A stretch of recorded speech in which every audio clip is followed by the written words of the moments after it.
सीताफळ बासुंदी बनवण्यासाठी कढईमध्ये अर्धा लिटर म्हशीचे दूध घेतलेले आहे. दूध उकळवायला ठेवायचे आहे. तोपर्यंत मसाला तयार करूयात. त्यासाठी 7 ते 8 बदाम, 7-8 काजू, 10-12 मखाने, 4-5 वेलच्या, 2 चमचे साखर मिक्सरमध्ये बारीक करून घ्यायची आहे. दूध उकळल्यानंतर 1-2 मिनिटं त्याला ढवळून घ्यायचे आहे. राहिलेली साखर घालून तयार ड्रायफ्रूट पावडर घालून घ्यायची आहे आणि 3 ते 4 मिनिटे सतत फिरवून घ्यायचे आहे. 10 मिनिटं गॅसवरती उकळायला ठेवायचे आहे. 10 मिनिटानंतर ही बासुंदी छान दाटसर अशी तयार होते. सीताफळाचा गर काढण्यासाठी 2 मोठ्या सीताफळांचा गर एका वाडग्यामध्ये काढून घेतला आहे. तो मिक्सरमध्ये घालून थांबून थांबून 3-4 वेळा फिरवून घ्यायचा आहे. तयार गर थंड झालेल्या बासुंदीमध्ये मिक्स करून घ्यायचा आहे.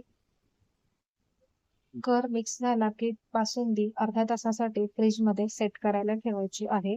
सीताफळ बासुंदी तयार झालेली आहे. संपूर्ण माहितीचा व्हिडिओ चॅनलवरती अपलोड केलेला आहे. तो बघण्यासाठी खाली दिलेल्या त्रिकोणावरती नक्की क्लिक करा.